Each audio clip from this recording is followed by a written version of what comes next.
Hello दोस्तों। दोस्तों, आज करने वाले हैं बिहार स्पेशल करंट अफेयर्स को, जिसमें कि आज का जो सेट है वो 4 है। इससे पहले सेट 1 से लेकर 3 तक करा दिया गया है। आज करने वाले हैं सेट 4। इसमें 2025 के स्पेशल एमसीक्यूज को लिया गया है, जो कि आपके एग्जाम के पॉइंट ऑफ व्यू से बहुत महत्वपूर्ण बन जाते हैं। तो चलिए दोस्तों देखते हैं।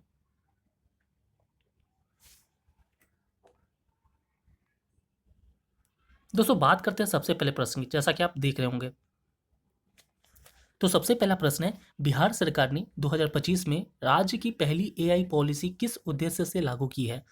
पूछा गया इसमें, बिहार सरकार ने 2025 में राज्य की पहली एआई पॉलिसी किस उद्देश्य से लागू की है? तो कौन से उद्देश्य से लागू की है एआई पॉलिसी को? तो डिजिटल प्रशासन और शिक्षा में सुधार हेतु एआई पॉलिसी को लागू किया गया है। ठीक है, कौन से उद्देश्य के लिए? तो डिजिटल प्रशासन और शिक्षा में सुधार के लिए।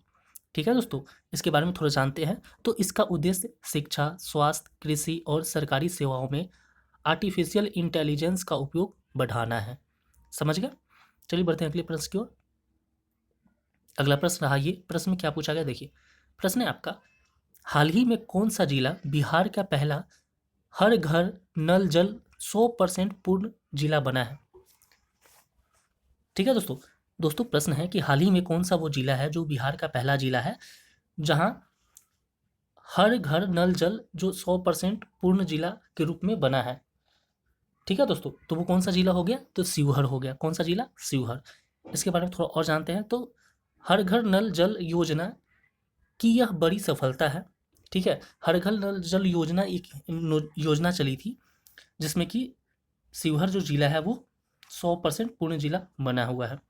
ठीक है दोस्तों, समझ गए होंगे। चलिए बढ़ते हैं अगले प्रश्न की ओर।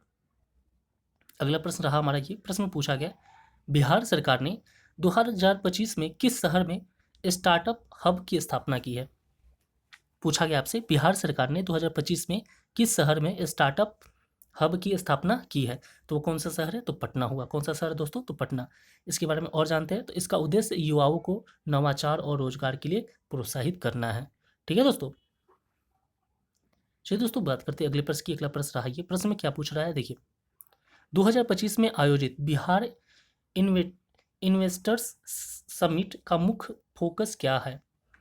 ठीक है, फिर से क्वेश्चन को समझिए। क्वेश्चन में पूछा गया आपसे, 2025 में आयोजित बिहार इन्वेस्टर्स समिट का मुख्य फोकस क्या रहा? तो इसका मुख्य फोकस क्या रहा? तो उद्योग और कृषि आधारित निवेश करना इसका मुख्य फोकस था। ठीक है दोस्तों, इसके बारे में थोड़ा और जानते हैं। तो इससे राज्य में औद्योगिक निवेश और रोजगार को अवसर बढ़ेंगे। ठीक है दोस्तों। तो दोस्तों, अगला प्रश्न रहा ये, प्रश्न में पूछा गया, बिहार में पर्यावरण संतुलन हेतु कौन सा राज्य स्तरीय अभियान चलाया गया?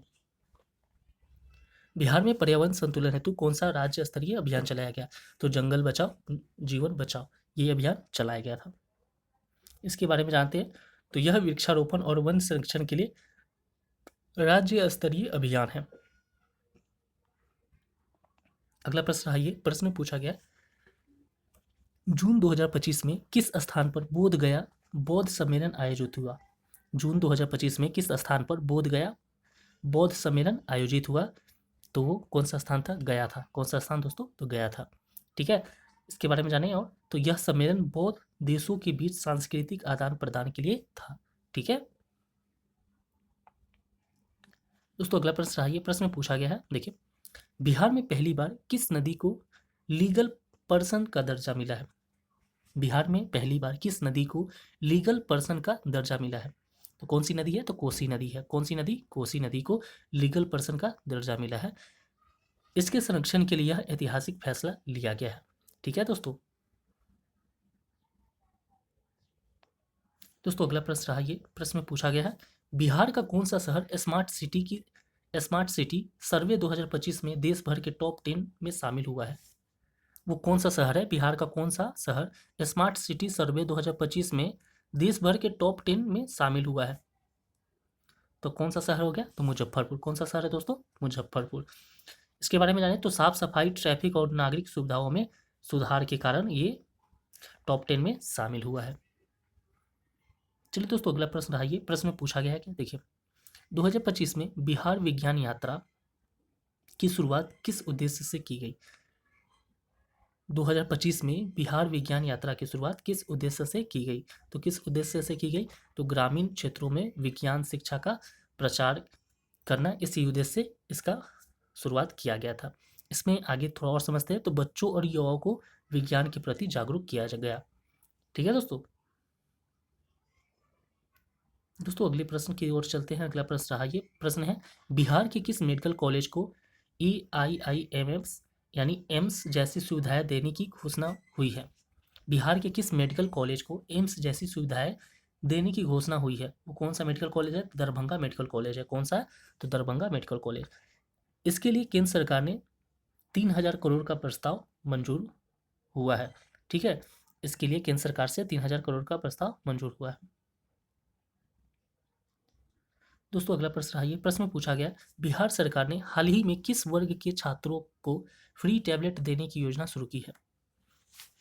बिहार सरकार ने हाल ही में किस वर्ग के छात्रों को फ्री टैबलेट देने की योजना शुरू की है? तो 12वीं के मेधावी छात्र को फ्री टैबलेट देने की योजना शुरू की है।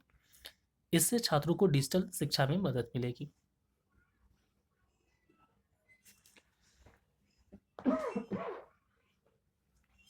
दोस्तों अगला प्रश्न रहा, ये प्रश्न में पूछा गया, किस योजना के तहत बिहार के किसानों को ड्रोन तकनीक सस्ती दर पर दी जा रही है? किस योजना के तहत बिहार के किसानों को ड्रोन तकनीक सस्ती दर पे दी जा रही है? तो कृषि यंत्रीकरण योजना के तहत। ठीक है दोस्तों, कौन सी योजना? कृषि यंत्रीकरण योजना के तहत। इससे खेतों में कीटनाशक और उर्वरक का छिड़काव आसान हुआ है। दोस्तों अगला प्रश्न रहा, ये प्रश्न में पूछा गया आपसे, बिहार के किस जिले में पहला सौर ऊर्जा संचालित रेलवे स्टेशन शुरू हुआ है?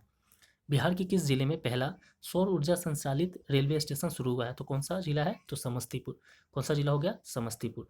यह स्टेशन अब पूरी तरह से सौर ऊर्जा से संचालित होता है। समझ गए दोस्तों? अगला प्रश्न रहा, ये प्रश्न पूछा गया, सूर्य नमस्कार योजना किस उद्देश्य से शुरू की गई? सूर्य नमस्कार योजना किस उद्देश्य से शुरू की गई? तो किस उद्देश्य से सूर्य नमस्कार योजना शुरू किया गया? तो विद्यालयों में योग को बढ़ावा देने हेतु। विद्यालयों में योग को बढ़ावा देने हेतु। ठीक है दोस्तों, इसमें बात करें तो बच्चों को मानसिक और शारीरिक रूप से मजबूत बनाने के लिए ये योजना शुरू किया गया। ठीक है दोस्तों। अगला प्रश्न है, ये प्रश्न पूछा गया, बिहार सरकार ने किस जिले में हस्तकला ग्राम की स्थापना की है? बिहार सरकार ने किस जिले में हस्तकला ग्राम की स्थापना की है? वो कौन सा जिला है? तो मधुबनी जिला हो गया। कौन सा जिला हो गया? मधुबनी। यहाँ मिथिला पेंटिंग और अन्य पारंपरिक कला को बढ़ावा दिया जाएगा। ठीक है दोस्तों, अगला प्रश्न रहा, ये प्रश्न में पूछा गया, 2025 में किसे बिहार गौरव सम्मान से नवाजा गया है? 2025 में किसे बिहार गौरव सम्मान से नवाजा गया है? किसे नवाजा गया है? तो डॉक्टर रंजीत सिन्हा को, जो कि विज्ञान क्षेत्र के थे वो। ठीक है, उन्होंने अंतरिक्ष अनुसंधान में अहम योगदान दिया है। चलिए दोस्तों, बात करते हैं अगले प्रश्न की। अगला प्रश्न रहा, ये प्रश्न में पूछा गया आपसे, बिहार में डिजिटल लाइब्रेरी की शुरुआत कहाँ से हुई? बिहार में डिजिटल लाइब्रेरी की शुरुआत कहाँ से हुई? तो कहाँ से हुई? पटना से हुई है। ठीक है दोस्तों, इसमें हजारों किताबें, नोट्स और प्रतियोगी परीक्षाओं का मटेरियल उपलब्ध है। ठीक है दोस्तों, अगला प्रश्न रहा, ये प्रश्न है, बिहार का कौन सा जिला पोषण जिला के रूप में चयनित हुआ है? बिहार का वो कौन सा जिला है जो पोषण जिला के रूप में चयनित हुआ है? तो वो कौन सा जिला है? पूर्वी चंपारण। ठीक है दोस्तों, यहाँ बच्चों और महिलाओं के पोषण स्तर में तेजी से सुधार हुआ है। अगला प्रश्न रहा, ये प्रश्न है, हाल ही में किस योजना के तहत छात्राओं को मुफ्त ई साइकिल दी जा रही है? हाल ही में किस योजना के तहत छात्राओं को मुफ्त में ई साइकिल दी जा रही है? तो कौन सी योजना के तहत? तो मुख्यमंत्री कन्या योजना के तहत। मुख्यमंत्री कन्या योजना के तहत इससे छात्रों की स्कूल तक पहुंचना आसान हो गया है। ठीक है दोस्तों, अगला प्रश्न रहा, ये प्रश्न में पूछा गया आपसे, बिहार सरकार ने हर खेत तक सिंचाई योजना के अंतर्गत कौन सी तकनीक अपनाई? बिहार सरकार ने हर खेत तक सिंचाई योजना के अंतर्गत कौन सी तकनीक अपनाई? तो ड्रिप और स्प्रिंकलर सिंचाई। ठीक है, ड्रिप और स्प्रिंकलर सिंचाई ये तकनीक अपनाई है। इससे पानी की बचत और फसल उत्पादन में वृद्धि हो रही है। तो दोस्तों, इस सेट में जितने भी करंट अफेयर्स के प्रश्न थे, मैंने उन सभी प्रश्नों को करवाया। ये आपके किसी भी कंपटिटिव एग्जाम्स के लिए बहुत ही उपयोगी, लाभदायक है। खास करके बिहार में, अगर बिहार के किसी भी एग्ज़ाम की आप तैयारी कर रहे हैं उसके लिए तो बहुत अत्यंत उपयोगी है ही। तो दोस्तों आप इस चैनल पर नए हैं तो चैनल को सब्सक्राइब जरूर कर लीजिएगा। चलिए मिलते हैं अगले वीडियो में, तब तक के लिए धन्यवाद।